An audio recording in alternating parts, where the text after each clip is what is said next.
This girl is about to make the biggest mistake of her life. When I say talk, I mean we talked for 12 to 15 hours a day, like probably even more than that. So even though we had only been talking for around 5 to 6 months before we met IRL, it felt like I was not meeting a stranger, honestly, because we had spent so much time getting to know each other over the phone through conversation that I felt like I knew him forever when I met him. Afghanistan has consistently been ranked the worst country for women to live in, and this girl, Alex, she's about to uproot her life and throw away her freedom and rights for the land of the Taliban. As soon as I left Afghanistan, my phone started blowing up with text messages from the Taliban, and I think that just goes to show how useless they are and how unprincipled they are. Why would a young woman convert to Islam and move to the worst country in the world?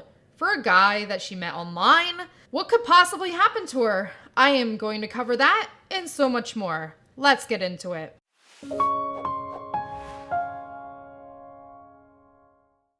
Alex is a 26-year-old truck driver on a mission. She met an Afghan man on Snapchat in 2024, spent 12 to 15 hours or more a day talking to him, followed by meeting him once in real life in Pakistan. She's now married to him and planning to throw her life and her rights away to go to Taliban land, Afghanistan. What could go wrong? Well, everything, because this is not just a bad choice. This is the worst permanent choice that will leave Alex trapped with a man she barely knows. And she is not just this guy's wife, but his property, because we know in Afghanistan that women have no rights, which I will talk about more in a bit. But first, let's hear from Alex herself about her quote-unquote revert journey. So people seem to think that I reverted to Islam because of my husband, but that's just simply not true. I was actually a born Muslim, but then when I came back to America, I was raised by my family and here in America, and they're Christians. So naturally, I just grew up Christian. I didn't really go to church or read the Bible or anything. One summer when I was about 12 years old, I went to go visit with my dad, and we were just talking really deep about religion and stuff. And he was like, you shouldn't believe everything your family in America tells you. Christians believe that Jesus is God. And right then, I will remember that conversation forever. That was a pivotal point for me because I was still pretty young around that age, even though he planted a seed for me to start asking questions. I still lived a haram life all the way up until I was about 24. I had just turned 24. And so I went to go visit with my dad just because I missed him and wanted to see him. And also I wanted to figure out the other half of me. So when I got back to the US, I just did hours of research. I listened to debates. I listened to podcasts. I did not choose Islam because of my husband. I chose my husband because of Islam. Here it is again. Young girl in need of a life change, so she chooses the most restrictive religion possible. Alex is actually half Jordanian from her father's side, and her father is a Muslim, and her mother is a Christian. Alex says she was raised as a cultural Christian. There is one thing that stood out to me that 99% of converts will never admit. Alex tells us that she never actually learned the Bible or read about her religion that she grew up with. If you go on TikTok or YouTube, converts constantly refer to the Trinity and how it just quote-unquote didn't make sense. And that's about it. If I had to put money on it, I would say that none of those converts actually learned about their faith.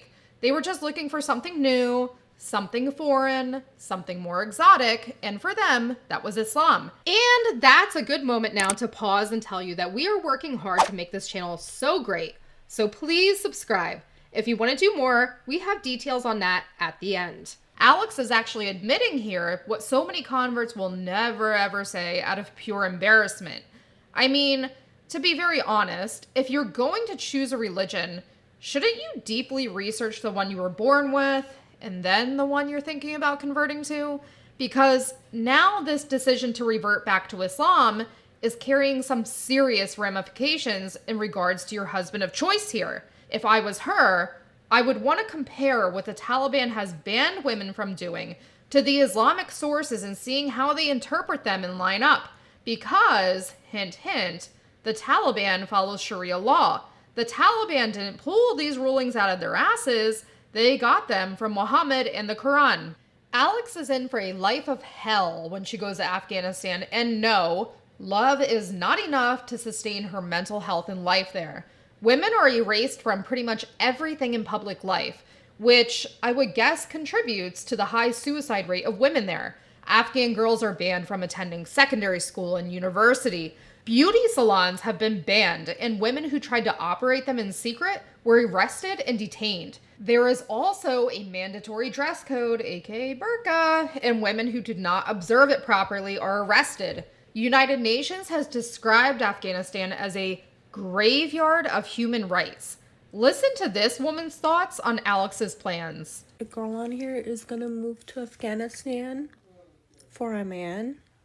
Mind you, she is not of Afghan descent. I'm gonna say this as nicely as I can, but Afghan people flee Afghanistan.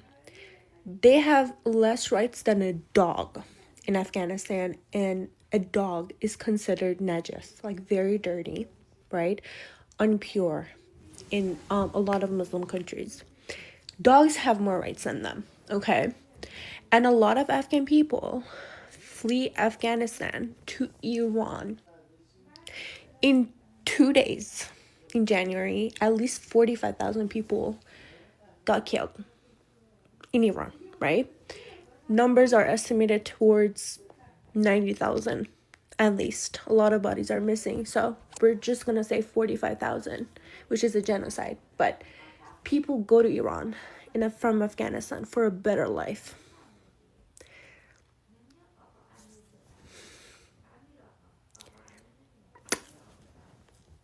Alex, I hate to break this to you, but I think talking 12 to 15 hours a day with your man in Taliban land means something. It means he doesn't have a job or anything productive to do with his time. So, Alex, if you're trying to avoid the whole 50-50 thing, well, it looks like it might just be one big zero, because this is a massive glaring red flag that anyone has time to be on the phone for 12 to 15 hours or even more than that per day. Also, I'm not going to talk down about how people meet one another, but I think meeting a random man on Snapchat in Afghanistan deserves some further attention, to put it nicely. Listen to this Afghan girl talk about what Alex has to lose by going to Afghanistan.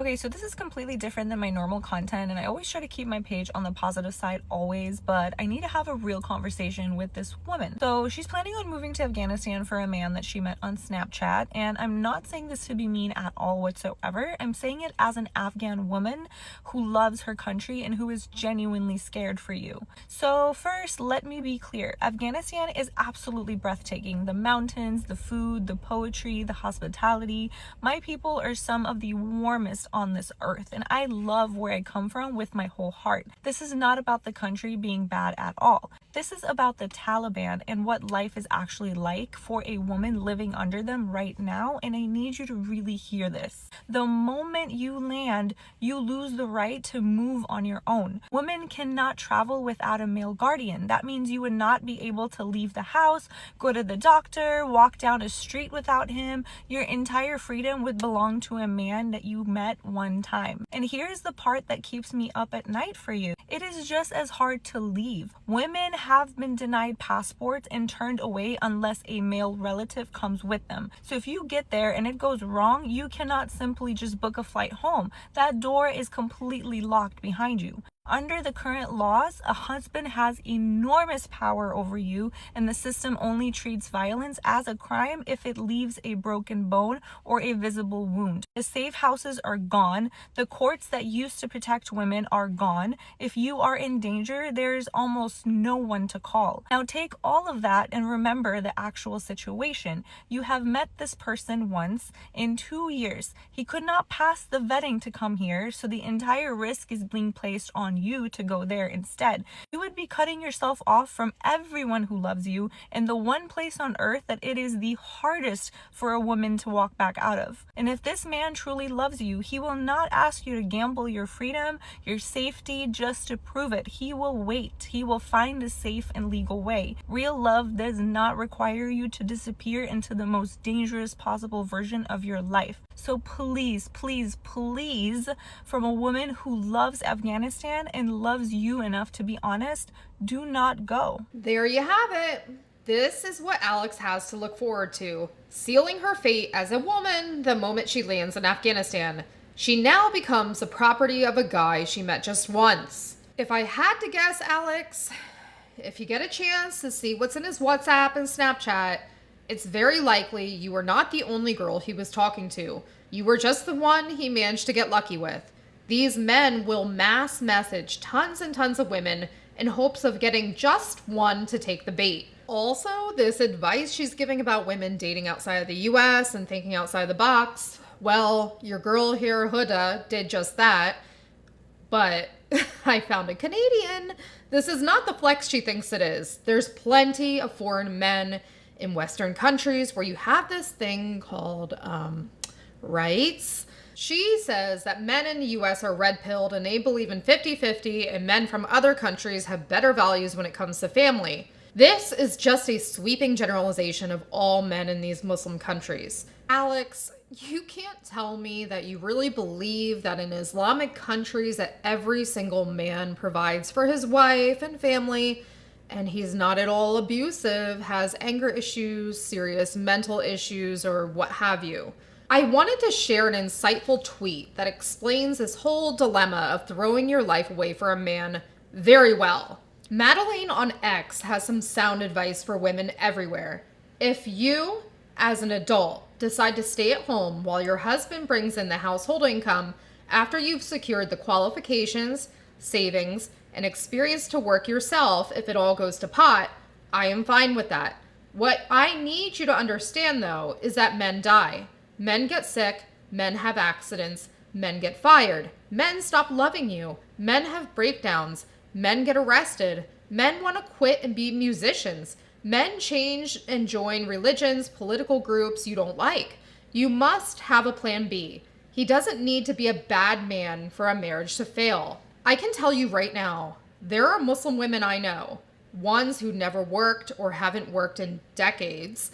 They have big, beautiful houses, what seems to be the life, staying home and fucking around all day. But in the event that their husband dies, leaves them, or what have you, they walk away from this entire lifestyle with a big zero. I only have one child, and her activities and needs are costly. Just imagine becoming a baby factory. Then the factory gets shut down because your husband decided he wanted out of this life. It's never ever wise to just get married and start a baby factory. Get an education, learn a trader skill, and be prepared for whatever life may throw at you. Also, in the West, there are so many Muslim women who do work because they have to work, because life is expensive. They are anything from doctors, teachers at some Islamic school, doing some part-time job at the local TJ Maxx. Another thing many Muslim women do is run baking businesses and what have you from their home. Many Muslim men who have their wives stay at home and do not work actually create suffering because there's only one income to go around. And we all know Muslims often have tons of kids, which creates more stress on the parents' relationship and financial strain to provide for so many people. In this next clip I wanted to share with you guys, we have a more honest, more nuanced take on what it's like to be a woman in Afghanistan. Her name is Emily, and she tells the world what it's really like to travel there and how the Taliban were blowing up her WhatsApp after she left. I see a lot of videos of travel influencers, especially men, going to Afghanistan and sitting down with the Taliban, portraying it as the Western media has lied to you. This is what the Taliban is really like. They're not that bad. I traveled to Afghanistan. I'm someone with critical thinking skills. I'm also a woman. And this is what it was actually like. When I first got to Afghanistan and I woke up in Kabul and I went outside, I kind of looked around and I had this thought.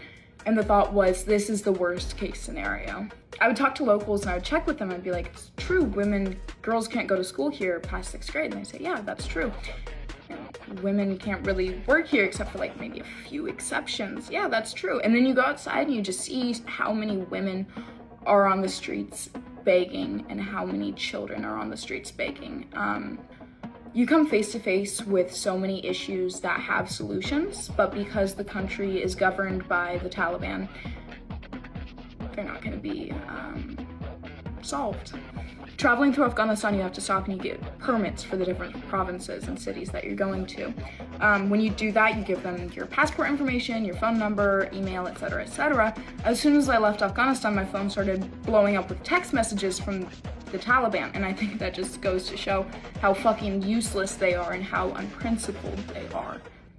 They don't actually care about being pious. They care about control, whether that be control over women or control over other ethnicities. Traveling in Afghanistan was just one of the most difficult places emotionally to travel. I cried so much. I'm really grateful that I have a good understanding of Islam, because if I had gone to Afghanistan without understanding what it actually means to be Muslim, then I would have become really Islamophobic. The Taliban is actively trying to eradicate women as being part of normal functioning society, and so when women on the street would talk to me, they would speak with their voices very low. When I would go into the homes and actually speak to women, they would tell me how this one woman, for example, she was on her 2nd degree, she was an incredible accountant. Then the Taliban takeover happened and she can't go to school anymore, she can't really work anymore, she stays home and doesn't have a life. The fuck? All the men who go to Afghanistan and make the kind of like propaganda as content, like, oh, the Western media is just a liar, they all lie. Go fuck yourself. That Talib with the Bay Area accent isn't a Talib. He is a diaspora that saw a business opportunity when the Taliban fell. And now he gets rich. Plain Talib. Plain make-believe when he has the opportunity to leave at any moment. Go fuck yourself. Really good documentary I would recommend for everybody to watch. It's only like 15 minutes. Is Nations That Fail, Women Fail. Now, this was a very honest and insightful firsthand take on what it's like to travel as a woman in Afghanistan. The only thing I don't agree with is that she says she understands Islam. She tries to say it's the Taliban and their leadership that makes the country bad, but there's endless Islamic sources that are used to justify the treatment of women there. Alex and Emily should get to know each other. Maybe Emily can save Alex before she makes the ultimate bad choice, but I am not sure even that could convince her. Also, Alex may feel like she knows this guy from meeting him once and talking 12 to 15 hours a day, but she really doesn't know him. She never lived with him. She never spent any significant amount of time with him. And usually people will be on their best behavior in the beginning, which is what she's experiencing. Also, there are cultural differences. Differences I am not sure either of them can overcome. I think if he was raised there for a short amount of time, then moved to the US, or if he was truly an outlier for men in terms of his values, then maybe it could work. But I really don't think that's the case here. Islam really is a disempowering religion. If she wants to marry an Afghan man, she should bring him here where she has rights. Otherwise, she will be robbed of everything she has come to love as an independent woman. What do you guys think? What is going to become of Alex? If this relationship doesn't work out, do you think she will be able to come back to the US? I really hope the best for Alex, for her safety, mental health, and I hope that when this all falls apart, she can safely come back to the US and rebuild her life. This is a cruel, hard lesson for a 26-year-old. But there's nothing any of us can do except sit here and watch. If you liked how we covered this video about Alex, I am so happy to hear that. Listen guys, we have a Patreon that helps keep this husband and wife duo going. So join if you'd like to do more. You can also support us through a one-time PayPal donation or even YouTube membership. Don't forget to also like, subscribe, and share this video. See you guys on the next one. This is Mrs. Friendly Ex-Muslim signing out.